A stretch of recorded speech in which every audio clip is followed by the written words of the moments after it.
Good afternoon. నమస్తే. Welcome to ప్రజా Chaitanya news. నా పేరు వరుణ్. ఇక తెలుగు రాష్ట్రాలలో, రెండు తెలుగు రాష్ట్రాల్లో కూడా ఎమ్మెల్యేలు అదేవిధంగా ఎంపీల పార్టీల ఫిరాయింపు అనేది పరిపాటిగా మారిపోయింది.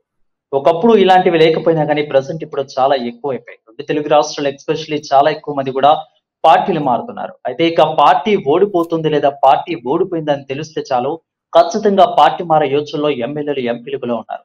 సో అలా మారొచ్చా లేదా, అసలు ఓటరుకున్న విలువేంటి, అసలు సుప్రీంకోర్టు ఏం చెప్తుంది, మిగిలిన రాష్ట్రాల్లో ఇలా జరిగితే స్పీకర్లు ఏం చేస్తారు, అసలు స్పీకర్ కు విన్నవించుకున్నా కానీ స్పీకర్ కొన్ని చోట్లయితే అసలు రెస్పాండ్ అవని పరిస్థితి కూడా నెలకొంది. వీటన్నిటి మీద ఇప్పుడు చర్చిద్దాం. మనతో పాటు అడ్వకేట్ ముఖేష్ గౌడ్ గారు ఉన్నారు. సో అదేవిధంగా ఎనలిస్ట్ కూడా. సో మనతో మాట్లాడదాము. సో సార్తో మాట్లాడి పూర్తిగా క్లుప్తంగా మనం తెలుసుకుందాం. సో నమస్తే అండి.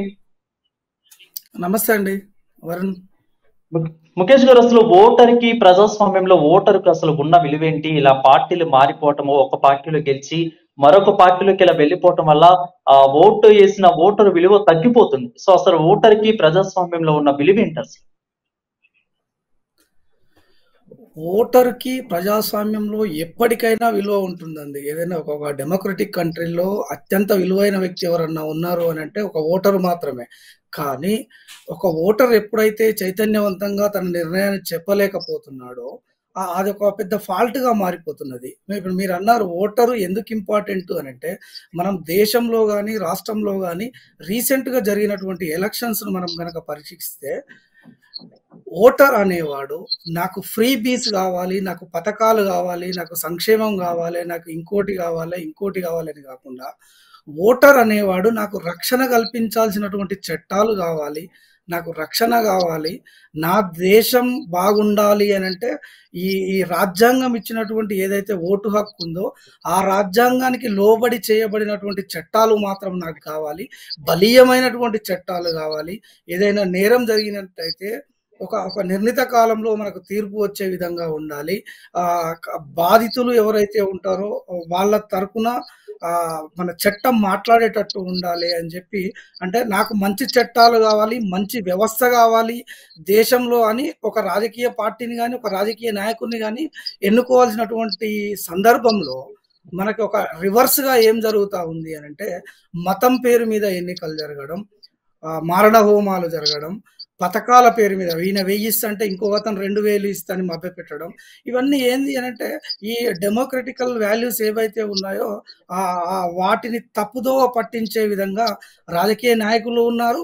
ఓటరు చైతన్యం, మీరు అన్నట్టు ఓటర్లు ఎప్పుడైనా రాజ్యాంగం బలంగా ఉండాలి, రాజ్యాంగం అమలు చేయబడాలి అని అంటే రాజ్యాంగం పరమైనటువంటి అవగాహన ఉన్నటువంటి వ్యక్తులు, అర్హత ఉన్నటువంటి వ్యక్తులు, ముఖ్యంగా మా తరపున కొట్లాడే వాళ్ళు ఒక అసెంబ్లీకి వెళ్ళినా ఒక పార్లమెంట్కి వెళ్ళినా వాళ్ళు చట్టాలు చేయాల్సినటువంటి వ్యక్తులు. మాకు పెన్షన్లు ఇచ్చేవాళ్ళు, మాకు స్కాలర్షిప్లు ఇచ్చేవాళ్ళు, లేకపోతే మా మీద జులుం చూపించేవాళ్ళు, మా ఓట్ల పేరు మీద ఆయన సీటు నమ్ముకొని వేరే పార్టీలకు పోయేవాళ్ళు కాకుండా బలమైనటువంటి చట్టాలు, చట్ట సభ అంటారు అందుకే దాన్ని, ఈ ప్రామాణికమైనటువంటి అంశాన్ని మర్చిపెట్టి మనకు ఎన్నికలు అనేవి ఏమవుతున్నాయంటే తప్పుదో డీవియేట్ అవుతా ఉన్నాయి. పబ్లిక్ డీవియేట్ అవుతున్నారా లేదంటే పబ్లిక్ని డీవియేట్ చేస్తున్నారా అని మనం నిన్నగాక మొన్న జరిగినటువంటి 2 రకాల ఎన్నికల్లో మనం పరిశీలించి చూస్తే, ఒక రకంగానేమో పథకాలకు ప్రలోభపడ్డారు, ఇంకో రకంగానేమో ఒకలేమో ప్రజాస్వామ్యం అనేది ప్రమాదంలో ఉంది అని ఒక ఎరా తీసుకపోతే, ఒకలేమో మన మతం ప్రమాదంలో ఉన్నది, తద్వారా దేశం ప్రమాదంలో కాబోతున్నది, మనకి హిందూ రాష్ట్రం కావాలి, హిందూ దేశం కావాలి, కేవలం హిందువులు మాత్రమే మనుషులు అంటే అది రాజ్యాంగ మౌలిక సూత్రాలకు సరిపడినటువంటిది కాదు. కాబట్టి ఇవి కాదు పబ్లిక్ గుర్తించాల్సింది, ఓటర్ గుర్తించాల్సింది ఏంటంటే, ఎటు తిరిగినా మళ్ళీ మనము మాట్లాడుకునేది చూసుకునేది ఈ యొక్క రాజ్యాంగం చుట్టే కదా. దీని ద్వారానే కదా తను చట్టాలు చేయాల్సినటువంటి వ్యక్తి. ఆ చట్టాలు చేసే వ్యక్తికి అసలు కనీసం ఇంగ్లీష్ వస్తుందానండి, కనీసం హిందీ వస్తుందా? ఈ కాంట్ ఏబుల్ టు స్పీక్, ఈ can't able to take the oath in English. That fellows are going into the parliamentary house and assembly houses. That is a very ఒక అత్యంత అసహ్యకరమైనటువంటి పరిస్థితి. మన ఓతు అక్కడ పార్లమెంట్లో చూసుకున్నా, అసెంబ్లీలలో చూసుకున్నా సరే నీ యొక్క భాషాభిమానం ఉండొచ్చు, ఇంకోటి కావచ్చు. ఈ చట్టం అనేది ఎవరు చేయాలంటే ఇంగ్లీష్లో చేయాలని చెప్తారు. మరి కనీసం ఇంగ్లీష్ మాట్లాడాలన్నటువంటి వ్యక్తి ఏ విధంగా చట్ట సభలకు మీరు పంపుతున్నారు? మీకు రక్షణ కల్పించే చట్టాలని వాళ్ళు ఏ విధంగా తయారు చేయగలుగుతారు? ఒకవేళ ఒకవైపు చట్టం తయారు చేయబడినప్పుడు మీకోసం మాట్లాడేవాడు ఎవడుంటాడక్కడ? ఈవెన్ కొన్ని చట్టాలు ఎంత దరిద్రమైనటువంటి వ్యవస్థనంటే, నిన్న మొన్న తీసుకొచ్చినటువంటి కొత్త క్రిమినల్ లాస్ ఏవైతే ఉన్నాయో, అవన్నీ ఏకపక్షంగా కనీసం సరే పబ్లిక్ స్టేక్ హోల్డర్స్ ఎవరైతే ఉన్నారో వాళ్ళలో చర్చ చేయకపోగా మేమే కదా మిమ్మల్ని చట్టసభల్లోకి పంపింది. మేము చట్టసభల్లోకి పంపినటువంటి ఎంపీలనైనా చర్చలో పాల్గొననిచ్చారా?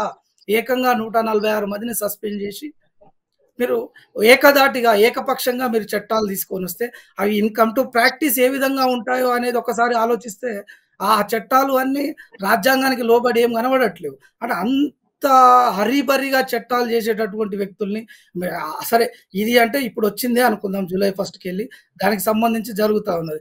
రైతులకు సంబంధించి నల్ల చట్టాలు తెచ్చినప్పుడు అర్ధరాత్రి డోర్లు ఓపెన్ చేసి పార్లమెంటులు మనం ఏ విధంగా జరిగినాయి? ఒక సంవత్సర కాలం పాటు రైతులు ఢిల్లీలో ఏ విధంగా అవస్థ పడ్డారు? ఎందుకు పడ్డారు? వాళ్ళు చేసినటువంటి చట్టాల దృష్ట్యానే గదా! ఇప్పుడు మనం మాట్లాడుకునే ప్రతి ఫిరాయింపు చట్టం చేయాల్సిందెవరు? మనం పంపేటటువంటి వ్యక్తే గదా! అంటే ఒక చదువుకున్నటువంటి వ్యక్తి ఆ రాజకీయ వ్యవస్థలోకి పోవాలంటే పోలేనటువంటి పరిస్థితి. ప్రత్యక్ష ఎన్నికల్లో పాల్గొనాలంటే రాజ్యాంగం మీద అవగాహన ఉన్నటువంటి వ్యక్తి గాకుండా ఎవరైతే బిజినెస్ మ్యాన్‌లుంటారో, ఎవరైతే సినీ యాక్టర్‌లుంటారో వీళ్ళంతా పోయి అక్కడ కూర్చుంటే వీళ్ళు చేయాల్సినటువంటి పనేంది? వీళ్ళు వ్యాపారం చేసుకుంటోడు వ్యాపారం చేయాలె. తెరల ముందు ఆటలాడేటోడు ఆటలాడాలె. సరే వీళ్ళు పోవద్దని గాదు గానీ వీళ్ళు దాని స్ఫూర్తితోని ఎళ్ళినటువంటి వాళ్ళు, దానికి సంబంధించి మాట్లాడలేనటువంటి వ్యక్తులను అంటే మన కంటితోని మన వేలుతోని మన కంట్లో పొడుచుకుంటున్నాము ఓటరుగా అనేది మాత్రం నేను చెప్పగలుగుతాను. అదేవిధంగా ఒక స్పీకర్‌కి డిస్‌క్వాలిఫై చేసే అవకాశం ఉంటుందా? సో ఎంత వరకు ఉంటుంది? ఒకవేళ ఉన్నా గాని ఎందుకు ఆ ఫిరాయింపులపై స్పీకరు డిస్‌క్వాలిఫై చేయటానికి ఆలస్యం చేస్తున్నారు? ఎస్పెషల్లీ కొన్ని సందర్భాల్లో చూసుకుంటే లాస్ట్ టీడీపీ గవర్నమెంట్ ఉన్నప్పుడు ఆంధ్రప్రదేశ్‌లో స్పీకర్ కోడెల శివరాంప్రసాద్ రోజాని సస్పెండ్ చేశారు. అప్పుడు రోజా ఏం చేసింది? హైకోర్టుకెళ్ళి తెచ్చుకుంది. తర్వాత కానీ స్పీకర్ మాత్రం ఏడాది పాటు కంటిన్యూషన్ చేశారు సస్పెండ్. నాకు అవసరం లేదు. స్పీకర్‌కి ప్రత్యేక అధికారం ఉంటుంది. సో ఈ విధంగా స్పీకర్‌కి ఉన్నా గాని ఎందుకు చేయటం లేదు? ఒకవేళ చేస్తే ఇది సమర్థవంతంగా ఉంటుందా? ఇప్పుడున్న బీఆర్ఎస్ గవర్నమెంట్‌లో ఆహ్, బీఆర్ఎస్ నాయకులందరూ కూడా వెళ్లి గడ్డం ప్రసాద్ గారిని అడుగుతున్నారు. సో మీరు చెయ్యండి, డిస్‌క్వాలిఫై చేయండి అని. కానీ జాప్యం చేస్తూనే ఉన్నారు. ఎందుకంటే బికాజ్ వాళ్ళ పార్టీలోకి వచ్చారని అనుకున్నారు అన్న వార్తలు కూడా వస్తున్నాయి. కేవలం బీఆర్ఎస్ నుంచి కాంగ్రెస్ లోకి వచ్చారు కాబట్టి డిస్‌క్వాలిఫై చేయట్లేదు అని. సో దీన్ని ఏ విధంగా చూడాలి? అసలు స్పీకర్‌కు లా ప్రకారం డిస్‌క్వాలిఫై చేసే అవకాశాలు ఉంటాయా లేదా? అయితే మనం ఇంతకుముందు మాట్లాడుకున్నట్టు అన్‌ఫార్చునేట్‌లీ దేశంలో లా అనేది ఒక జోక్‌గా మారిపోయింది. అయితే మీరన్నారు ఫిరాయింపుల చట్టము అనంటే మీరు తెలంగాణ గురించి మాట్లాడుతున్నారు కాబట్టి మంచి విషయం మాట్లాడారు. ఒక సర్టెన్ టైం వరకు బాగానే ఒక నైతిక విలువలతోని రాజకీయ పార్టీలున్నాయి, వ్యక్తులున్నారు. అంత పవర్ హంగ్రీ లేకుండా ఉండే, అంత స్వార్థం లేకుండా ఉండే. కానీ ఈ ఫిరాయింపులనేవి మనకెక్కడ స్టార్ట్ అయినాయంటే 1967 నుంచి కొంచెం ఎక్కువ మొదలైనాయి హర్యానాలో. ఒకే వ్యక్తి ఒక టర్మ్‌లో ఒక 3 సార్లు పార్టీ మారిండు. ఆయన ద్వారానే మనం ఇయాల ఆయారాం, గయారాం అనే పదం ఎందుకు వాడుతున్నామంటే ఆయన పేరు గయాలాల్. అందుకే ఆయన మనం ఆ టర్మ్ ఎవరు పోయినా ఆయారాములు, గయారాములు వస్తా ఉంటారు, పోతా ఉంటారు అంటాం. ఇంకా the beauty of this anti defection law is మనకు 1985లో ఇదే కాంగ్రెస్ ప్రభుత్వం రాజీవ్ గాంధీ గారు ఉన్నప్పుడు తయారు చేసినటువంటి చట్టము. ఒక మీకు 52nd అమెండ్మెంట్ ద్వారా తీసుకొని వచ్చిండు ఆయన. కాంగ్రెస్ ప్రభుత్వం తీసుకొని వచ్చినటువంటి చట్టాలను కూడా కాంగ్రెస్ ప్రభుత్వము వాటి మీద కనీస గౌరవం లేకపోవడం అనేది దురదృష్టకరం. దాని తర్వాత అందులో లోపాలను సూచిస్తూ వాజ్పేయి గారు తర్వాత దానికి ఇంకొక 91వ సవరణ ద్వారా కొన్ని చేంజెస్ చేశారు కానీ చెప్పుకోదగ్గ చేంజెస్ అయితే చేయలేదు. ఇప్పుడు మీరు అడిగినటువంటి ప్రశ్నలో ఉన్నటువంటి ఆన్సర్ ఏంది అనంటే స్పీకర్‌కు అధికారం ఉంటదా అని అన్నారు. అయితే మరి చట్టం చేసేటప్పుడు వీళ్ళు ఎట్లా చేశారు అనంటే కట్టె విరగొద్దు, పాము సావొద్దు. స్పీకర్‌కు పూర్తి అధికారం ఉంటది. పూర్తి అధికారం ఉంటది. స్పీకర్ తీసుకోవచ్చు. కానీ ఇతను ఎన్ని రోజుల్లో ఆ నిర్ణయం తీసుకోవచ్చు అనేది చట్టంలో లేదు. ఇంకా కాంట్రడిక్టరీ ఏందో తెలుసా? అధికారంలో ఉన్నటువంటి పార్టీలోకి మాత్రమే పార్టీ ఫిరాయింపులు జరుగుతాయి ఎప్పుడైనా. Yes. అధికారంలో ఉన్నటువంటి పార్టీకి సంబంధించినటువంటి ఎమ్మెల్యే మాత్రమే స్పీకర్‌గా ఉంటాడక్కడ. దగ్గరగా ఉంటారు. ఎక్కడైనా అదే ఇప్పుడు జరుగుతుంది. మీరు తెలంగాణ గురించి మాట్లాడుతున్నారు కాబట్టి, ఒకవేళ ఒక వ్యక్తి టీఆర్ఎస్‌కెళ్ళి బీజేపీలకే ఎళ్ళిండనుకుందాం. టీఆర్ఎస్‌లకెళ్ళి ఎంఐఎంలకే ఎళ్ళిండనుకుందాం. ఎంఐఎంలకెళ్ళి బీజేపీలకే వచ్చిండనుకుందాం. టీఆర్ఎస్‌లకే వచ్చిండనుకుందాం. తనని వెంటనే సస్పెండ్ డిస్క్వాలిఫై ఎందుకు చేస్తారు. మీరు ఇంతకుముందు ఇంకొక అంశాన్ని లేవనెత్తారు. మొదట అక్కడ ఆంధ్రప్రదేశ్‌లో టీడీపీ గవర్నమెంట్ వచ్చినప్పుడు వైఎస్ఆర్‌సీపీ వాళ్ళని మొత్తం టీడీపీలోకి చేర్చుకున్నారు. నెక్స్ట్ టర్మ్ కూడా అదే జరిగినప్పుడు ఎవరి మీదన్నా అనర్హత వేటు పడ్డదా? First question. ఎవరి మీద పడలేదు. అంటే నేను ఫస్ట్ చెప్పాను కదా ఒకటి. Law becomes a joke in India అని. అంటే మీకు నచ్చినప్పుడు ఒక రకంగా, మీకు నచ్చనప్పుడు ఒక రకంగా జరుగుతది. ఇంకొకటి ఇక్కడ తెలంగాణలో గూడా సేమ్ వీళ్ళకిచ్చినట్టే మొదటిసారి 60 పైచిలకు సీట్లిచ్చి కేసీఆర్ గారిని కూర్చోబెట్టినప్పుడు అంత అవసరం ఆయనకేమొచ్చింది? టీడీపీలకెళ్ళి ఏకంగా టీడీఎల్పీని విలీనం చేసుకోవాల్సినటువంటి దుస్థితి ఎందుకొచ్చింది? అంటే ఒక్కసారి ఎవరైతే పవర్‌లోకొచ్చారో వాళ్ళు ఆ చట్టాన్ని వాళ్ళ ఇష్టం వచ్చినట్టు వినియోగించుకోవచ్చు. అయితే ఇందులో కొన్ని రకాల లోపాలున్నాయి, మంచి ఉన్నది. రాజకీయమైనటువంటి స్థిరత్వం కోసం చేస్తా ఉన్నామంటారు. అంటే అందులో ఉన్నటువంటి లోపాలను చెప్పకుండా వాళ్ళకు అనుకూలమైనటువంటి అంశాలను బయటికి చెప్పడం అనేది జరిగి దాన్ని ఒక షుగర్ కోటెడ్ లాగా తయారు చేసి పబ్లిక్‌కి చూయిస్తారు. మా తెలంగాణ అభివృద్ధిలో పునర్నిర్మాణం అయితందుకొచ్చారు. లేకపోతే ఇప్పుడైతే వీళ్ళు కొత్త పాట. మేము మీకు తెలంగాణని ఇంకా ముందుకు తీసుకుపోవడానికి, వీళ్ళ యొక్క అనుభవాలని వాడుకోవడానికి మాతో పాటు కలిసొస్తున్నారని ఒకటి చెప్పడం. స్వయానా పోచారం శ్రీనివాస్ రెడ్డి గారు స్పీకర్‌గా ఉన్నటువంటి వ్యక్తి. దగ్గరగా ఉంది. ఫిరాయింపుల చట్టం మీద అవగాహన ఉన్నటువంటి వ్యక్తి. అంటే కంచే చేను మేసినట్టుగా తను ఈరోజు గెలిచిన తర్వాత అఫ్‌కోర్స్ ఆయన స్పీకర్‌గా ఉన్నప్పుడు ఎవరి మీద అనర్హత ప్రకటించలేదనుకోండి. తన యొక్క ఏదైతే అధికారం ఉంటదో దాన్ని ఎందుకు వాడలేదంటే అప్పుడు అధికార పార్టీలో సేఫ్ సైడ్‌లో ఉన్నాడు కాబట్టి. ఇప్పుడున్నటువంటి అవును. మీరన్నటువంటి మన స్పీకర్ గారు ఇప్పుడున్నటువంటి స్పీకర్ దాన్ని వాడతాడంటే వాళ్ళందరూ బహుశా వచ్చేది వాళ్ళ పార్టీలకే కాబట్టి ఆబ్వియస్‌లీ వాడాడు. కానీ ఇందులో ఏమైతది అనంటే ఒక వ్యక్తిగత స్వేచ్ఛ, ఒక ఫండమెంటల్ రైట్‌కి ఇబ్బంది కలుగుతది. ఒక వ్యక్తి ఇష్టాపూర్వకంగా ఒకవేళ నా కాన్స్టిట్యుయెన్సీని అభివృద్ధి చేసుకుంటందుకని పోతాడనుకోండి.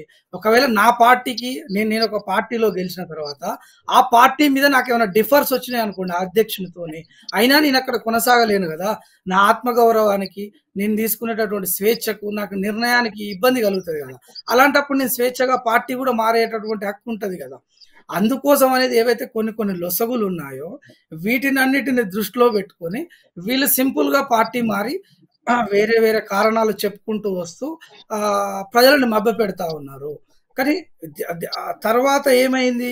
ఇలాంటి వ్యక్తి ఒకతను 1993 అనుకుంటా బహుశా సుప్రీం కోర్ట్ కేసు ఏం చెప్పింది అనంటే సుప్రీం కోర్ట్ ఒక తీర్పిచ్చింది.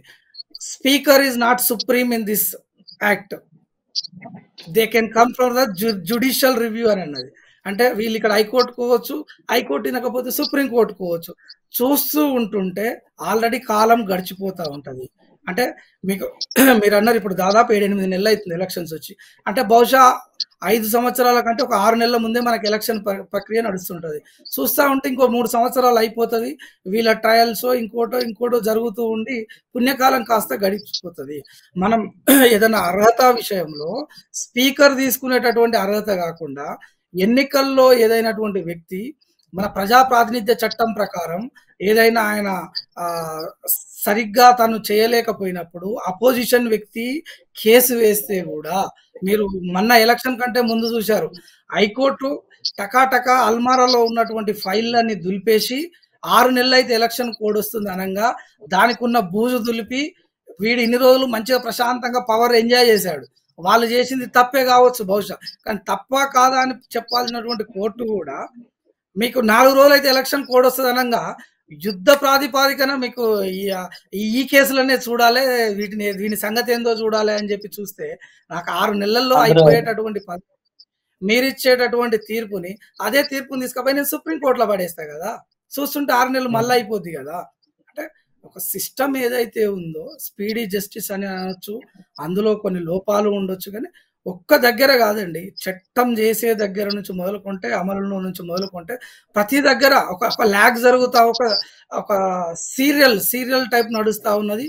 ఇప్పుడు మనం ఈ ఓటీటీ కాలంలో ఏదైతే సిరీస్లను చూస్తా ఉన్నాం కదా, ఆ సిరీస్ల మాదిరిగా చూస్తా ఉంటుంటే మనకున్నటువంటి కోపం కూడా నిర్వీర్యం అయిపోయిన తర్వాత 5 ఏళ్ళకి మళ్ళీ ఎన్నికలు వస్తాయి. గత్యంతరం లేక ఏదో ఒకటి చేయొచ్చు. అట్లని కూడా మనం ఈ పార్టీ మొత్తం కాలగర్భంలో కలిసిపోయింది, ఈ పార్టీకి పుట్టగతులు ఉండవు ఇంకా అని చెప్పడానికి లేదు. ఎందుకు చెప్తా ఉన్నానంటే, మీరు ఎలక్షన్ కంటే ఒక 8 నెలల ముందు తీసుకోండి, ఎవరిని అడిగినా కాంగ్రెస్ గెలుస్తుంది అని చెప్పలేదు, అభ్యర్థులు ఉండలేదు, అంతా బీఆర్ఎస్ఏ అన్నారు. ఈవెన్ కాంగ్రెస్ పార్టీలో ఉన్నటువంటి హేమీలు కూడా మీకు కాంగ్రెస్ పార్టీ గెలుస్తుంది అనే నమ్మకం లేక పెద్ద ఎత్తున మంచి మంచి పొజిషన్ లో ఉన్నటువంటి వాళ్ళు టీఆర్ఎస్ లోకి దుంకినారు. అంటే ఒక టీఆర్ఎస్ దానికి నేను ఒక ఎగ్జాంపుల్ చెప్తాను. 2019లో బీఆర్ఎస్ లోకి ఎమ్మెల్యేలు అందరూ కాంగ్రెస్ పార్టీ నుంచి బీఆర్ఎస్ లోకి వెళ్ళారు. దాదాపు 12 మంది ఎమ్మెల్యేలు వెళ్ళారు. సో వాళ్ళు సబితేంద్రారెడ్డి, రేఖా కాంతారావు, అదేవిధంగా చిరుమర్తి లింగయ్య, భానుదు హరిప్రియ, కాంతల ఉపేందరు, అదేవిధంగా సుధీర్ రెడ్డి, వనమ వెంకటేశ్వరరావు, బీర్లం హర్షవర్ధన్ రెడ్డి, గంట్ర వెంకటరమణ, జాజుల మహేందర్ రెడ్డి, అదేవిధంగా పైలట్ రోహిత్ రెడ్డి, వీళ్ళందరూ కూడా కాంగ్రెస్ నుండి ఇటు బీఆర్ఎస్ లోకి జంప్ అయ్యారు. ఈ జంప్ అయిన తర్వాత ఈ 12 మంది మీద పిసిసి అధ్యక్ష పదవి చేపట్టిన తర్వాత రేవంత్ రెడ్డి, అదేవిధంగా బట్టి విక్రమార్క వీళ్ళిద్దరూ కూడా మొయినాబాద్కి వెళ్ళి మొయినాబాద్ లో పోలీసులకు ఫిర్యాదు చేసిన సందర్భాలు కూడా ఉన్నాయి. సో వీళ్ళందరి మీద సస్పెండ్ వేయండి, వీళ్ళందరి మీద అనర్హత వేటు వేయండి, ఎందుకు స్పీకర్ గాని వీళ్ళంతా కూడా గవర్నమెంట్ ఎందుకు యాక్షన్ తీసుకోవట్లేదంట. సీన్ కట్ చేస్తే ఇప్పుడున్న బీఆర్ఎస్ ఎమ్మెల్యేలు అందరూ కూడా దాదాపు 6-7 బీఆర్ఎస్ నుంచి గెలిచి ఇప్పుడు కాంగ్రెస్ లోకి వస్తుంటే వీళ్ళు ఎవరు నోరు మెదపట్లేదు. ఇదే వర్షన్ మళ్ళీ ప్రీవియస్ బ్యాక్ తీసుకుంటే రేవంత్ రెడ్డి ఒకసారి ప్రీవియస్ టైంలో అన్నారు, ఎవరైతే పార్టీ మారుతారో ఆ ఎమ్మెల్యేలను రాళ్లతో చెప్పులతో కొట్టాలన్నారు. సో ఇప్పుడు మరి ఏం చేయాలి పార్టీ మారిన వాళ్ళందరినీ? అంటే ఏమంటారంటే, ఒక సినిమాలో డైలాగ్ ఉంది, నాకు దక్కింది ఎవరికి దక్కకూడదు అన్నట్లు, వాళ్ళకి దక్కినంత వరకు మెలకొని ఉంటారు, దక్కిన తర్వాత మారిపోతున్నారు. సో దీని మీద అసలు ఇంకా ప్రీవియస్ లో దీన్ని అసలు ఏ విధంగా చూడాలి? ఇంకా డిజిటలైజేషన్ అవుతున్నట్లు ప్రపంచం మొత్తం కూడా వీళ్ళు కూడా డిజిటలైజ్ అయిపోతున్నారు. మీరు అన్నట్లు కూడా మనం కూడా 4 రోజులు అయితే మర్చిపోతాం, ఇంకా అప్డేట్ కాదు అప్గ్రేడ్ అవుతా ఉన్నారు. అయితే మీరు చెప్పిన దాంట్లో నేను ముందు ఒకటి చెప్పాను, ఈ ఫిరాయింపుల చట్టం ఎవరు తెచ్చారు? ఇదే కాంగ్రెస్ పార్టీ. పొద్దున్న లేస్తే గాంధీ కుటుంబాన్ని దలిచేటటువంటి కాంగ్రెస్ పార్టీ రాజీవ్ గాంధీ తీసుకొచ్చినటువంటి చట్టం మీద వీళ్లకు గౌరవం లేదు, నమ్మకం లేదు, ఇంకోటి ఏది లేదు. తర్వాత మీరు గమనించినట్లయితే రాహుల్ గాంధీ గారు దేశం మొత్తం తిరుగుతూ ఇది పట్టుకోనే కదా తిరిగింది, దీన్ని కాపాడండి అనే కదా తిరిగింది.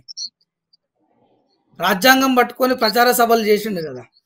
దాని తర్వాత అదే రాజ్యాంగం పట్టుకొని పార్లమెంటులో నానా రభస చేస్తా ఉన్నాడు కదా. అంటే పార్టీ ఫిరాయింపులు అనేవి మరి దీనికి విరుద్ధంగా జరుగుతున్నట్టే కదా. అంటే మీరు కాంగ్రెస్ పార్టీ ముఖ్యంగా గమనించాల్సింది ఏంటంటే, దేశంలో కేవలం 2 రాష్ట్రాల్లో మాత్రమే అధికారంలో ఉంది, కర్ణాటక, తెలంగాణ. అంటే మీరు అధికారంలో ఉన్నటువంటి తెలంగాణలోనే ఈ యొక్క రాజ్యాంగానికి గౌరవం లేదు, భద్రత లేదు, బాధ్యత లేదు. దీని ద్వారా మిగతా రాష్ట్రాలకు మీరు ఏం చెప్పదలుచుకున్నారు? అదే కాంగ్రెస్ వ్యవహారాల ఇన్ఛార్జి దీపాదాస్ మున్షి కూడా కాంగ్రెస్ గేట్లు ఎప్పుడు తెరిచే ఉంటాయి, తెలంగాణ వ్యవహారాల ఇన్ఛార్జి దీపాదాస్ మున్షి కూడా కాంగ్రెస్ గేట్లు ఎప్పుడు తెరిచే ఉంటాయి, ఎవరైనా రావచ్చు, ఎవరైనా మీరు వచ్చి మా దాంట్లో జాయిన్ అవ్వచ్చు కూడా ఒక కామెంట్ చేశారు, ఒక సెన్సేషనల్ లైన్లు ఇచ్చారు. సో అంటే ఇక కాంగ్రెస్ కూడా అట్లనే ఫిరాయింపులు కూడా ఆహ్వానిస్తుంది. అంటే నేను కొట్టినట్టు చేస్తాను, నువ్వు ఏడ్చినట్టు చేయి అన్నట్టుంది వీళ్ళ ముచ్చట.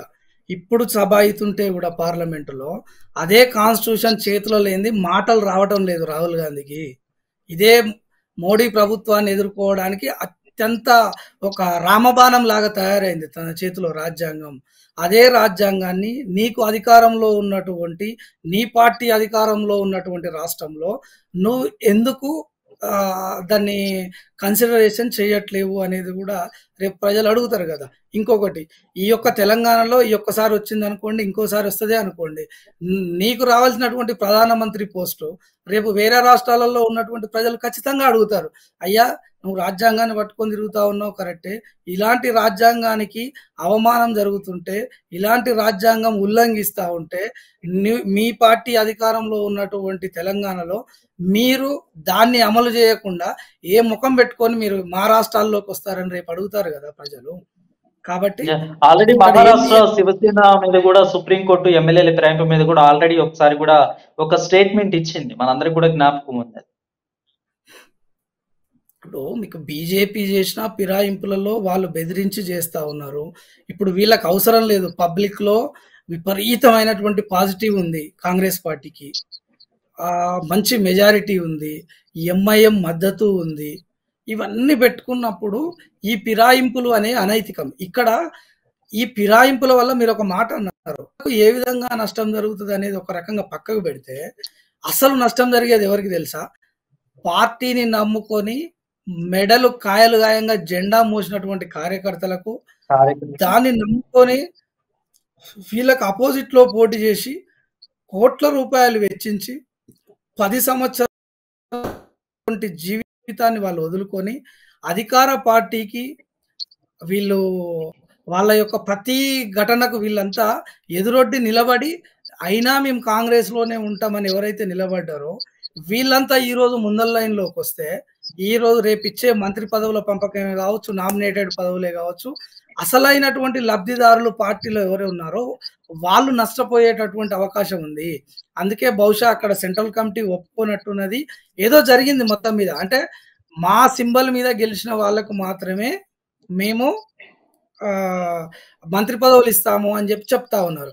మరి దానికి వీళ్ళు ఎటువంటి ప్రయోజనాలు లేకుండా మిగతా వాళ్ళంతా ఎందుకు జాయిన్ అవుతారు?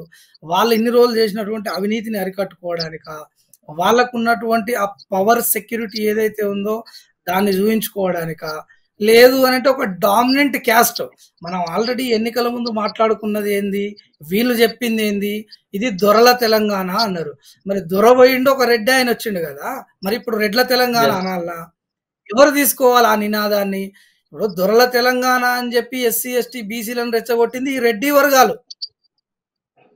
మరి దొరల తెలంగాణ అని చెప్పి మరి ఈ రోజు ఇదే యువతల అపోజిట్లకు అయినటువంటి దొరలంతా అరే నాయన రెడ్ల తెలంగాణ అని చెప్పి ఇదే ఎస్సీ ఎస్టీ బీసీలను రెచ్చగొట్టి మళ్ళా దొరలు అంజలం ఎక్కుతారా? ఏం జరుగుతుంది అనేది ఈ మధ్యలో ఏంది అని అంటే, ఈ పెద్ద పెద్ద ఈ దున్నపోతుల కొట్లాటలో లేగదూడలు ఏవైతే చితికిపోతాయి అన్నట్టుగా ఎస్సీ ఎస్టీ బీసీ మైనారిటీ సమాజం మాత్రం తెలంగాణ వ్యాప్తంగా చాలా అదిలో అది అవుతున్నది. ఇంకొకటి, మీరు ఆంధ్ర విషయం చూసుకుంటే కూడా జగన్మోహన్ అనకుండా జగన్ రెడ్డి అనేది చంద్రబాబు సంబోధన. వీళ్ళ యొక్క కమ్మ ఓట్ బ్యాంక్ ఏదైతే ఉంటుందో ఇదంతా పోలరైజేషన్ కోసం. అంటే ఈ వర్గాలను మొత్తం ఏకదాటి మీద కట్టుకున్నాడు. అట్లనే తను ఎదిగిండు. అక్కడ ఉన్నటువంటి ఎస్సీ ఎస్టీ బీసీలు జగన్మోహన్ రెడ్డిని చూసుకొని తొడలు కొట్టినటువంటి వాళ్ళు, మెడలు కోసుకున్నటువంటి వాళ్ళు, వాళ్ళ పరిస్థితి ఇలా అగమ్య గోచరంగా ఉంది. కాబట్టి ఈ రోజు ఇదే రాజ్యాంగం గురించి మాట్లాడుకుంటున్నాం. అదే రాజ్యాంగాన్ని ఇదే కాంగ్రెస్ పార్టీ రాజ్యాంగాన్ని రక్షించడానికి మాకు అధికారం ఇవ్వాలని చెప్తున్నటువంటి, దేశంలో చెప్పుక తిరుగుతున్నటువంటి కాంగ్రెస్ పార్టీ ఇదే రాజ్యాంగ విలువలకు తిలోదకాలు దొక్కడం అనేది ఒక అత్యంత బాధాకరమైనటువంటి విషయం.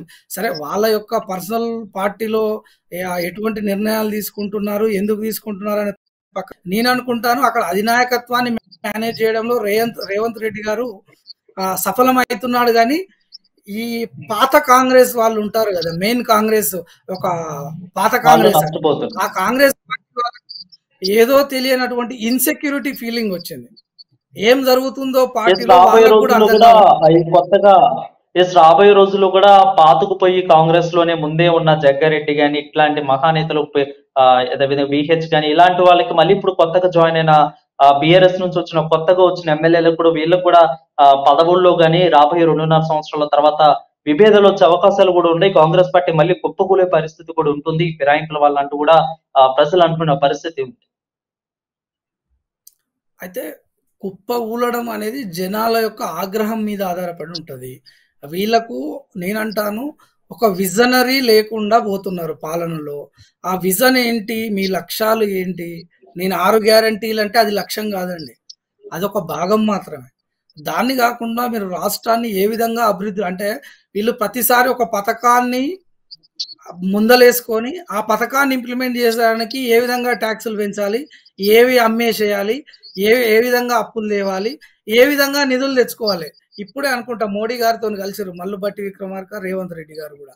మాకు అప్పులకు ఎస్. ఎటువంటి ఎగ్జంప్షన్ ఇయ్యాలి? ఎప్పుడూ మీరు పొద్దున్న లేస్తే ఎవరిని పార్టీలోకి చేర్చుకోవాలి? ఏ విధంగా అప్పులు తెచ్చుకోవాలి? మేమిచ్చిన మాటలను ఏ విధంగా నిలబెట్టుకోవాలి అనంటే, ప్రజలు అయితే దాన్ని సహించరు. కొంచెం ఆగ్రహం వస్తది గానీ, ఇప్పుడంతలో రాదు. ఎందుకనంటే ప్రజల చేతుల్లో ఇప్పుడు చేయడానికి ఏం లేదు. They are helpless now. వాళ్ళేదైనా ఉంటే లోకల్ బాడీలో చూయిస్తారు అనుకుంటే గూడా, లోకల్ బాడీలో చూయించినా పెద్ద ప్రయోజనం ఏముండదు. ఇదే గనక ఈ విధంగా జరుగుతూ పోతుంటే ఏం జరుగుతది అనేది మనం భవిష్యత్తులో చూడాలే తప్ప, ఇదే సినారియో కంటిన్యూ అయితే మాత్రం కాంగ్రెస్ పార్టీ ఖాళీ అవ్వడం మాత్రం ఖాయం. మళ్ళీ అదే గాంధీ భవన్‌ని టూలెట్ పెట్టాలె. అలాంటి పరిస్థితొస్తది. ఎస్. ఒక అడ్వకేట్ గా ఈ చూసిన ఈ దాదాపు ఈ 6 నెలలు, దాదాపు 8 నెలల పాలన, 6-8 నెలల పాలన కాంగ్రెస్ గవర్నమెంట్‌ది ఎలా ఉంది? ఒక అడ్వకేట్ గా మీరేం చెప్తారు? అంటే నిన్నేదో హోం శాఖ సమీక్ష చేస్తూ మేము కక్షపూరితమైనటువంటి కేసులు లాంటివి ఇలాంటివేవి పెట్టలేదు అని జెప్పి అంటే, ఒక ప్రెస్ ముందల మాట్లాడాలి గాబట్టి మాట్లాడడం.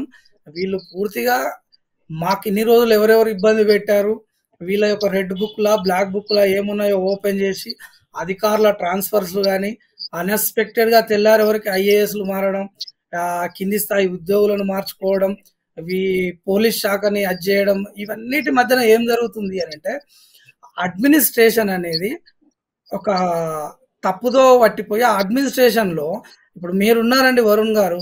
సడెన్‌గా తీసుకపోయి మీరు ఒక వేరే ఛానెల్‌లోనో, ఇంకో దగ్గరనో పెట్టితే మీకు ఆ పరిస్థితులు అలవాటు కావడానికి కొంత టైం తీసుకుంటది.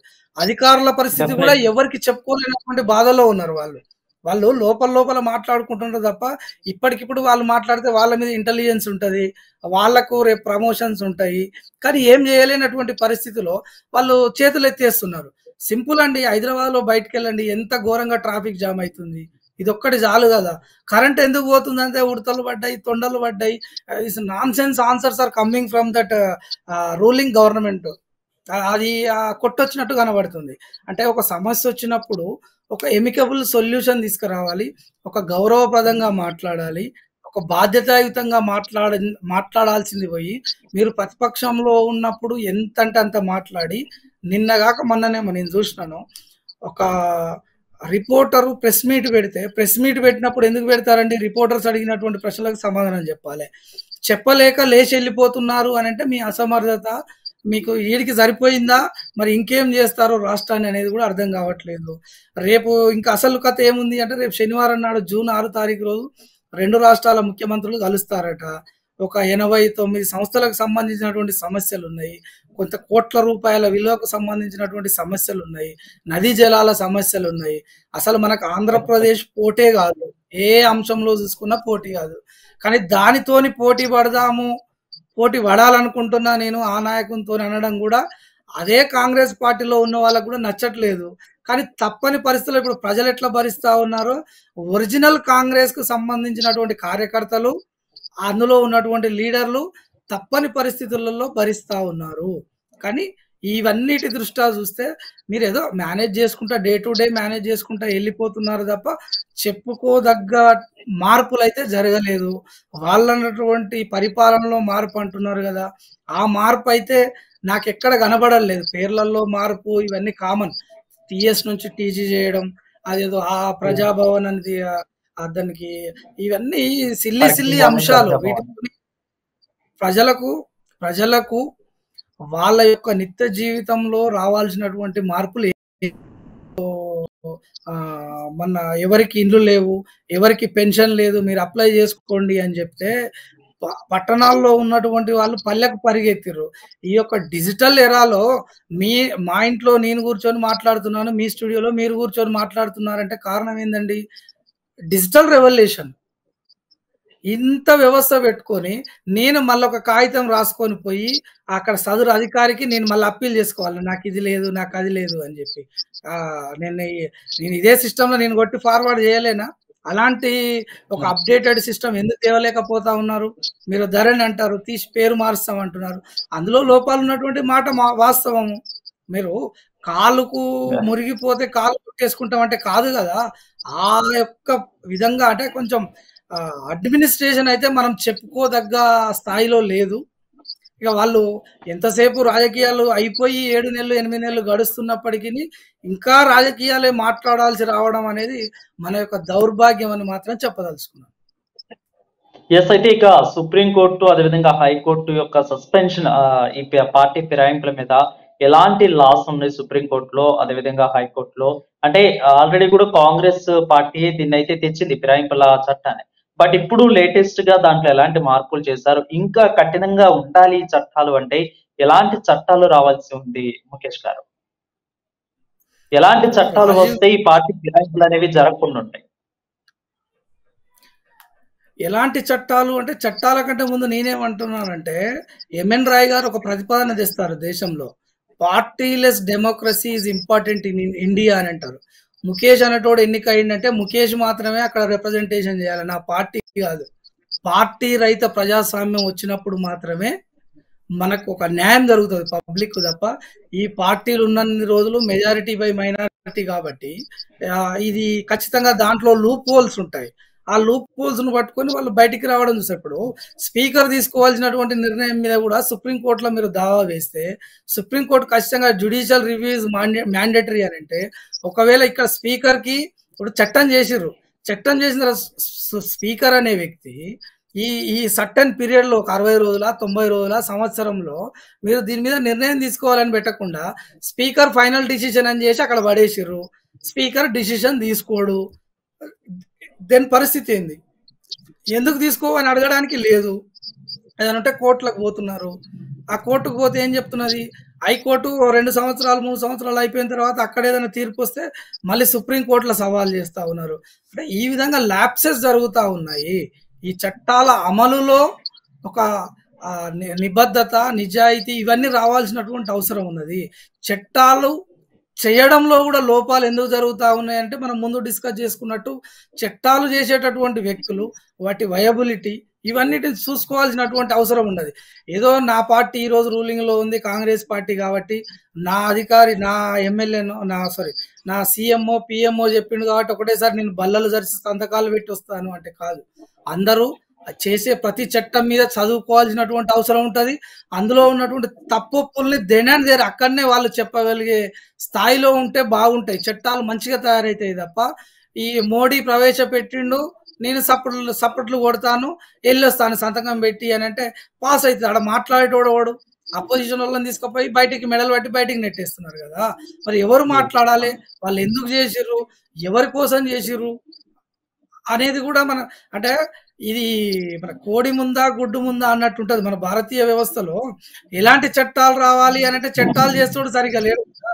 ఆ మార్పు చేయాలి అని అంటే మార్పు చేయనియరు కదా. ఎవరికి అధికారంలో ఉంటే వాళ్ళు దాన్ని అనుకూలంగా మార్చుకుంటున్నారు. అది మార్చుకోకుండా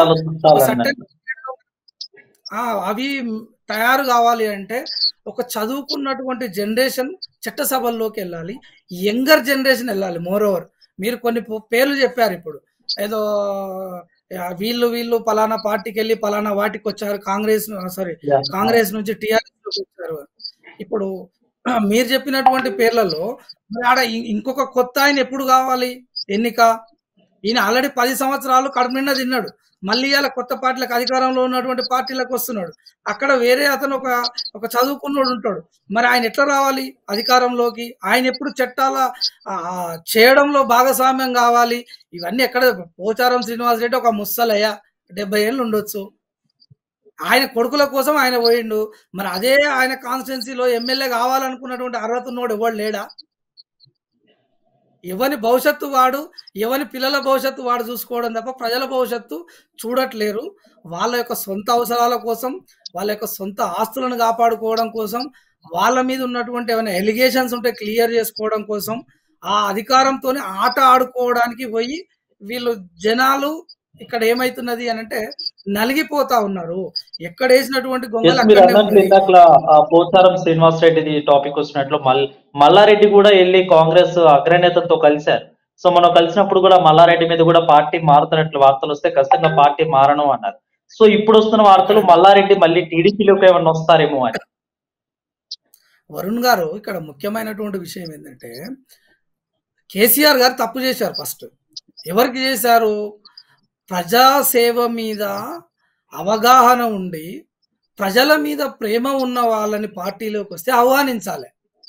Mallareddy is a businessman. ఆయన ఆస్తులను కాపాడుకోవడానికి, ఆయన ఆస్తులను అంతకంత చేసుకోవడానికి నీ పార్టీలోకి వచ్చిండు. నీకెందుకు లాయల్గా ఉంటాడు? దాని పేరు మీద ఏమన్నా అంటే నేను ఇన్ని కోట్లు ఖర్చు పెట్టిన పార్టీకి లేకపోతే వీళ్ళకే ఇన్ని కోట్లు ఇచ్చినా అని అంటారు. ఇప్పుడు నిన్నగాక మొన్న పొద్దున్న లేసి ఎమ్మడి తిరిగే రంజిత్ రెడ్డి తెల్లారి వరకు అవతల పోయి ఎంపీ టికెట్ తీసుకున్నాడు, ఓడిపోయిండు. సరే, అది ఒక ఎత్తు. కానీ అలాంటి మీరు వ్యాపారస్తులు ఎప్పుడైతే రాజకీయాల్లోకి వస్తారో క్రోనీ క్యాపిటలిజం అంటాం దీన్ని. వాళ్ళ అవసరాలకు తగ్గట్టు చట్టాలు చేసుకుంటారు, వాళ్ళ అవసరాలకు తగ్గట్టు జీవోలు తెచ్చుకుంటారు. ఇప్పుడు మనం విద్యాశాఖ గురించి మాట్లాడుకుంటే కూడా విద్యాశాఖలో లోపాలు ఉన్నాయని నెత్తిన నోరు కొట్టుకొని చెప్పినటువంటి ఇదే కాంగ్రెస్ పార్టీ, ఇదే శాఖ రేవంత్ రెడ్డి దగ్గర ఉంటే ఈరోజు జూలై 4వ తారీఖు అంటే దాదాపు నెల రోజులైంది బడి స్టార్ట్ అయ్యి. నువ్వు విద్యాశాఖలో మీరు తెచ్చినట్టు నేను సమీక్షలు చేసినంటే నీ సమీక్షలు ఎవరికి కావాలి? నువ్వు తెచ్చినట్టు నువ్వు ఇన్ని రోజులు ఇది బాగాలేదు అది బాగాలేదు అన్నావు కదా, నువ్వు పర్మిషన్ లేనటువంటి ఎన్ని స్కూళ్ళన్నా తీసేసినావా? ఏదైనా లేకపోతే ఈ గ్రౌండ్ లేనటువంటి స్కూళ్ళకు పర్మిషన్లు రద్దు చేసినావా? అర్హత కలిగినటువంటి టీచర్లు లేనటువంటి స్కూళ్ళని తీసేసినావా? నీ నీ వ్యవస్థ అంతా, నీ అడ్మినిస్ట్రేషన్ అంతా ఎక్కడ పోయింది? నువ్వు సమీక్ష మస్తుగా చేస్తావు. 4 ఐఏఎస్లను తీసుకొని వచ్చి నీ దగ్గర కూర్చోబెట్టుకుంటే సమీక్ష అంటారా? స్టేక్ హోల్డర్స్ ఉండాలి కదా అందులో. కొంతమంది పేరెంట్స్ కమిటీస్ కూడా ఉంటాయి కదా, వాళ్ళు రావాలి కదా. ఇప్పుడు నేను నా పిల్లల్ని చదివించుకునే వాడిగా నాకు తెలుస్తాయి ఆ బాధలు ఏందనేది. నువ్వు ఐఏఎస్లను తెచ్చుకుంటే వాడు మంచిగా ఏసీలలో వండుకుంటాడు, వాని పిల్లల్ని ఎక్కడో చదివిస్తాడు. నాకు గవర్నమెంట్ బలే చదివి నా కొడుకు సంగతి వానికేం తెలుస్తుంది? నేను సమీక్షలు అంటే చల్లగా ఏసీలో కూర్చొని చేసుడు కాదు కదా. నువ్వు 10 సంవత్సరాలు మొత్తుకున్నావు కదా విద్యా వ్యవస్థ పూర్తిగా వ్యాపారం అయిపోయింది అని. మనం ఈ రోజు మాట్లాడింది రేపు మాట్లాడేటప్పుడు మన దగ్గర ఆన్ రికార్డ్ ఒకటి ఉంటుంది కదా, ఈ తప్పు చేయొద్దని. మళ్ళీ మీరు ఎందుకు చేస్తా ఉన్నారు? ఏం చేయొద్దు, అందులో ఏం సంస్కరణ చేయాలని ఒక ప్రతిపక్షంగా ఉన్నటువంటి మీకు ఆన్ రికార్డ్ అసెంబ్లీలో మాట్లాడినటువంటి మీరు, మీ దగ్గర ఉండవా అండి రికార్డ్స్? ఏం మాట్లాడారు, ఎలాంటి ప్రక్షాళన చేయాలో మీకు తెలుసు కదా, మీరు ఎందుకు చేయలేదు? చేయకుండా నేను సమీక్షలు పెట్టినా అంటే 8 నెలలకెళ్ళి సమీక్షలే పెడితే స్కూల్ అయిపోయింది, మళ్ళీ లక్షల కోట్లు దోసుకుంటున్నారు. మీరు ఇదే ఎవరు ఒక ఎగ్జాంపుల్ కసిరెడ్డి నారాయణ రెడ్డి లాంటి వ్యక్తి అక్కడ ఎమ్మెల్సీ తీసుకొని ఆయన ఒక బిజినెస్లు ఏదైతే స్కూల్ బిజినెస్ విద్యనే ఆయన వ్యాపారం మా సంకన చేరిండు కదా. ఇదే మల్లారెడ్డి ఎందుకు వస్తున్నాడు? రేపు ప్రైవేటు యూనివర్సిటీల బిల్స్ ఉన్నాయి, రేపు ఆయనకు వైద్య శాఖ నుంచి కొన్ని అవి ఉంటాయి, విద్యాశాఖ నుంచి పనులు ఉంటాయి, ఆ పనులు చేయించుకుంటున్నందుకు తప్ప ప్రజల కోసం కాదు కదా. వీళ్ళు కూడా నేను అనేది ఏంటంటే సారీ, చేర్చుకోండి తప్పు లేదు, కానీ నిజంగా ప్రజల మీద ఇష్టం ఉండి గెలిచిన వాళ్ళు కొంతమంది ఉంటారు, ₹1 లేనటువంటి వాళ్ళు కొంతమంది ఉంటారు. వాళ్ళని చేర్చుకోండి, వాళ్లకు మీరు సరైనటువంటి ప్రాధాన్యం కల్పియండి.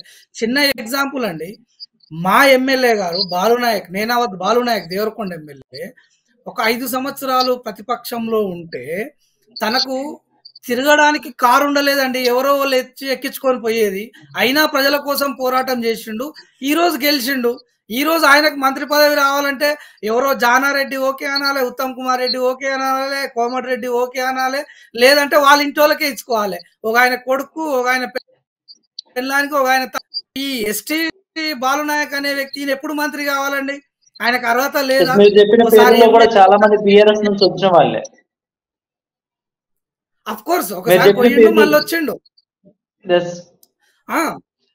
వాళ్ళంతా అటో ఇటో అంటకాగి ఉన్న వాళ్ళు. అంటే ఈ సంపన్న వర్గాలన్నీ ఏ విధంగా ఉంటాయంటే వాళ్ళు ఒక సేఫ్ సైడ్ లో ఉంటారు. ఆ సేఫ్ సైడ్ పాలిటిక్స్ చేస్తూ వాళ్ళ యొక్క ఆస్తులు కాపాడుకోవడానికే తప్ప వీళ్ళు ప్రజలను కాపాడుకోవడానికో ప్రజలకు సంబంధించినటువంటి నిర్ణయాలు చేయడానికో వీళ్ళు రారు. అట్లా లేదే వీళ్ళు పెద్ద పెద్ద కార్లు ఇవన్నీ ఎందుకు ఉంటాయండి వీళ్ళకు? నిజంగా కార్ ఇప్పటికి నాకు తెలిసి మా బాలనాయక్ కార్ లేదు, ఎవరో ఇచ్చిన వాళ్ళు ఉంటారు, గిఫ్ట్ లాగా ఇస్తే తిరుగుతాడు, ఆయన కాడ జేబులో పైసలు ఉండవు, బోలాశంకరుడు. అలాంటి వాళ్ళకి మంచి అవకాశం ఇవ్వండి. వాళ్ళు ఇంకా 10 మందికి ఎక్కువ సేవ చేస్తారు కదా! ఎందుకంటే ఆయనకి ఎటువంటి స్వార్థం లేదు, వ్యాపారాలు లేవు. బా బట్టలయిపోతే బట్టలు ఎట్లా కుట్టించుకోవాలనో అని చెప్పి, "ఎట్లరా తమ్మి" అని పక్కన్నోళ్ళని అడుగుతాడు. అలాంటి వాళ్ళకి అవకాశం ఇయ్యండి. వాళ్ళకి ఎటువంటి స్వార్థం ఉండదు గదా! వాళ్ళు గదా మనకు గావాల్సింది. అలాంటి వాళ్ళు నీ పార్టీలో పెట్టుకొని వాళ్ళకు ప్రశాంతంగా పదవిచ్చేయక, ఈ ఎల్లయ్య వస్తున్నాడు, పుల్లయ్య వస్తున్నాడు, ఈ రెడ్డి వస్తున్నాడు, ఆ రెడ్డి వీళ్ళందరూ ఎందుకే నీకు? కేసీఆర్‌ని ఎట్లయితే ఇయాల తన్నారో నిన్నట్నే తంతారు గదా! నీ పార్టీ ఆగమైతది గదా! ఎస్.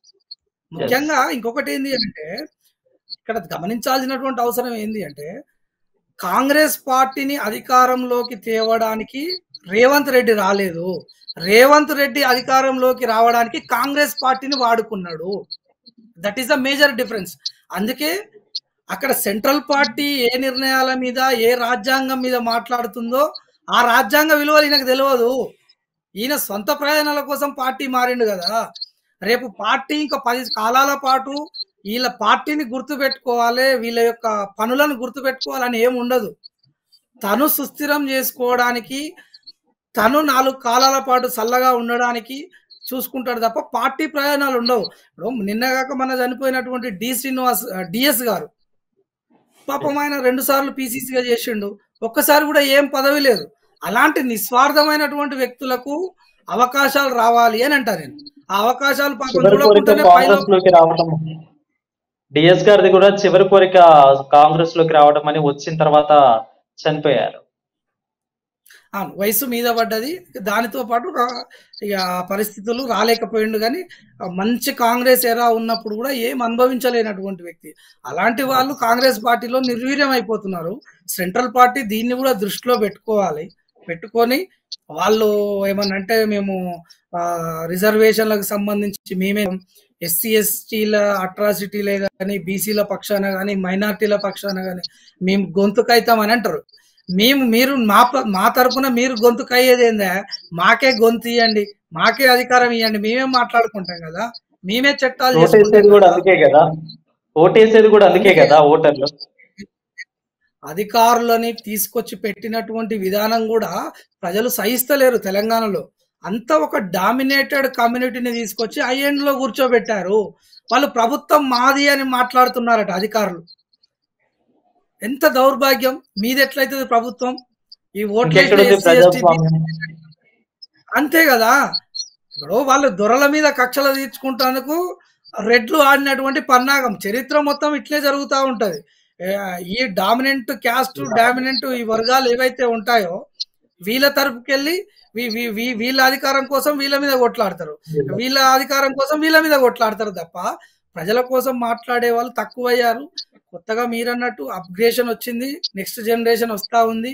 ఖచ్చితంగా నెక్స్ట్ జనరేషన్ గూడా ఏంది అనంటే, వాళ్ళ యొక్క విద్యా అర్హతలు, వాళ్ళ యొక్క స్థితప్రజ్ఞత, కనీసం ఒక పేపర్ ఇస్తే చదవరానటువంటి వ్యక్తులని మనం పార్లమెంట్‌కి పంపుతా ఉన్నాం. ఒక వన్ సైడ్ ఇంగ్లీష్‌లో ఏదైనా రాసిస్తే, అందులో ఏముందో చెప్పంటే బహుశా 3, 4 రోజులు ఏడుస్తాడు. అలాంటి ఎంపీలను మనం పంపినాం దౌర్భాగ్యం. పక్కన ఎవడో నుండి చెప్తే తప్ప ఏం అర్థం కాదు. నీకు బెంచ్ మీదకి ఏమైనా కొత్త బిల్లులు తెచ్చిపెట్టినప్పుడు, ఈయన బయటికి మళ్ళా సంకన పెట్టుకొనొచ్చి ఆడ అడగాల. ఇంతకుముందు ఉండేదట. జైపాల్ రెడ్డి గారు, సురవరం సుధాకర్ రెడ్డి గారు ఈ ఎరా ఉన్నప్పుడు ఇందిరాగాంధీ, ఈ సందర్భంలో ఇందిరాగాంధీ డిక్షనరీ చేతిలో పెట్టుకొని పార్లమెంట్‌కొచ్చేదట. ఇది జైపాల్ రెడ్డి గారు మాట్లాడేటటువంటి ఇంగ్లీష్ పదాల్లో అర్థాన్ని వెతుక్కోవడానికి రెడీగా ఉండేదట. అంటే ఎంత వాల్యుబుల్ డిస్కషన్ జరిగేవి. అర్ధరాత్రి దాకా పార్లమెంట్ జరుగుతా ఉంటే ఒక క్రికెట్ మ్యాచ్ చూసినట్టు చూస్తా ఉండేది. ఇక ఇప్పుడున్నటువంటి పరిస్థితుల్లో మన దురదృష్టవశాత్తు యువతరం గూడా ఏం చేస్తున్నారంటే ఇక సినిమా యాక్టర్లు, హీరోలు అనను నేను. వాళ్ళు అసలు హీరోలు కాదు. ఎవడు కాదు వాడు హీరో. వాడే సినిమా అదే ఈ క్రికెట్ ఆసక్తి ఆడే మొన్న జరిగిన పార్లమెంట్ లో చూసాము. రాహుల్ గాంధీ ఆ వాక్ చాతుర్యాన్ని కానీ, అదేవిధంగా మోదీ మీద వేసిన అస్త్రాలను కానీ, బలప్రయోగించిన హస్తాలను కూడా, అన్నిట్లు కూడా మనం హస్తం పార్టీ నేతలు, అదేవిధంగా వాళ్ళ మిత్రపక్షాలు అందరూ కూడా మొప్పం మైత్రి కానీ వీళ్ళందరూ కూడా అధికార పార్టీ మీద ఎగ్జాక్ట్‌లీ. ఎలా విరుచుకుపడ్డారో అంత ఆతృత కనిపించింది మొన్న, అవును. చాలా రోజుల తర్వాత. మీరన్నట్టు I agree with you. Rahul Gandhi చాలా మెచ్యూర్ అయితా ఉన్నాడు. కావాలి కూడా. బట్ ఆయనకున్నటువంటి పవర్ హంగ్రీ. నేను పాలించాలి, మా చేతుల్లోకి పాలన రావాలి. ఇక్కడ ఎట్లయితే రేవంత్ రెడ్డి రెడ్లను మొబలైజ్ చేసి, మనకు రావాలిరా అధికారం, ఈ దొరలెవడు, వీడెవడు అని రెచ్చగొట్టి, ఎక్కడున్నటువంటి రెడ్డి ఎన్ని కోట్లుంటే అన్ని కోట్లు రాష్ట్ర వ్యాప్తంగా ఖర్చు పెట్టి ఏ విధంగా తీసుకొని వచ్చిండో, ఆ విధంగా ఆ కసి లేదు. నేను ప్రధాని కావాలి, నేను పవర్‌లోకి రావాలన్న కసి లేదు. ఆ కసి మీకు మోడీలో కనబడతది. ఎన్ని కుట్రలైనా పన్నుతాడు, ఎన్ని కుయుక్తులైనా ఒడ్డుతాడు, ఎంత తగ్గైనా ఉంటాడు. ఇది తనకు అధికారం కోసం. మనం ఎన్డీఏ ఫార్మేషన్ అప్పుడు చూసినాం. Yes. వాళ్ళు ఓత్ తీసుకునేటప్పుడు గాని, వాళ్ళ మీటింగ్ సందర్భాలు. అంటే ఒక లీడర్‌కు అధికారంలోకి రావాలంటే అది కూడా ఉండాలి. నేను ఎనీవే నాకు రాహుల్ గాంధీ చేసే రాజకీయాలు చాలా మంచిగా అనిపిస్తాయి. నెక్స్ట్ జనరేషన్ రాజకీయాలు చేస్తా ఉన్నాడు. చూడాలి మరి తను అయిన తర్వాత అయితాడా, వేరే వాళ్ళని చేస్తారా మొన్న కూడా ఆయనని ప్రొజెక్ట్ చేయకుండా ఒక బీసీ అఖిలేష్ యాదవ్‌ను ఇటు సైడ్ వస్తే మంచిగా ప్రతి సందర్భంలో మీకు ఎవ్వరు మాట్లాడకపోయినా గొంతింపేటటువంటి తమిళనాడు స్టాలిన్ లాంటి వాళ్ళను, లేకపోతే మీరన్న మొయ్య మోయత్రా ఉన్నది కదా పశ్చిమ బెంగాల్ నుంచి, పశ్చిమ బెంగాల్ అలాంటి మొత్తం వాళ్ళను పోయింది. అలాంటి వాళ్ళను మంచి మంచి ఎడ్యుకేటెడ్స్ ఉన్నారు కదా, శశి తరూర్‌ను. Why can't you project as a prime minister? మీ కాంగ్రెస్ పార్టీ మీ ఇల్లా? పచ్చిగా మాట్లాడితే వేరే ఉంటది. కాంగ్రెస్ పార్టీ మీ ఇల్లా? మీ ఇంట్లోనే రావాలా? మల్లికార్జున ఖర్గేనేమో ప్రెసిడెంట్ గా ఉంటాడు పార్టీకి, ఏఐసిసి ప్రెసిడెంట్. నిర్ణయాలు ఎవరు తీసుకుంటా ఉంటారు? రాహుల్ గాంధీ. ప్రియాంక గాంధీ ఎవరు? అసలు పార్టీ పోర్ట్ఫోలియో ఏంది ఆమెకి? ఆమె చుట్టూ తిరుగుతారు ఏదన్నా కావాలంటే. నిజంగా అపహాస్యం అనిపిస్తుంది. ఆ పార్టీలోనే డెమోక్రసీ లేదు, పార్టీలోనే రాజ్యాంగ విలువలు లేవు. వీళ్ళు దేశంలో ఏ విధంగా రాజ్యాన్ని కాపాడుతారో, రాజ్యాంగాన్ని కాపాడుతారో అర్థం కానటువంటి సమస్య అండి ఇది. ఎస్, మీరు అన్నట్లు అలా ఎవరైతే ఇంగ్లీష్ మాట్లాడుతున్న ఇందిరాగాంధీ కూడా డిక్షనరీ తెచ్చుకునిద్దో, సో అలాంటి నేతలు ఇప్పుడు పార్లమెంట్ లో వేల మీద లెక్క పెట్టుకోవాలి. మొప్ప మైత్ర గాని, అదేవిధంగా నిర్మలా సీతారామన్ గాని, వీళ్ళు మాత్రమే ఎంతో కొంతమంది.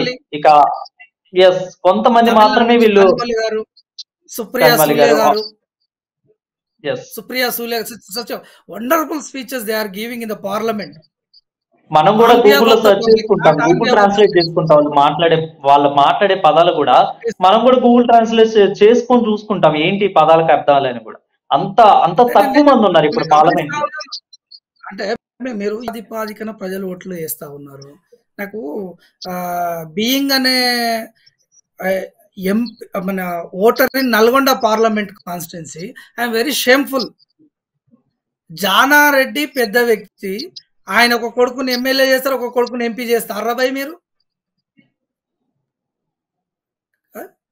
ఎక్కడి కడియం శ్రీగారి ఆల్రెడీ ఎమ్మెల్యే, వాళ్ళ బిడ్డని తీసుకొస్తే ఎంపీని చేస్తారా మీరు? ఏంది బండి సంజయ్ ఎన్ని ప్రశ్నలు వేసిండు, ఎన్నిసార్లు పార్లమెంట్కి పోయిండు, మళ్ళా గెలిపిస్తారా మీ కరీంనగర్ ప్రజలు?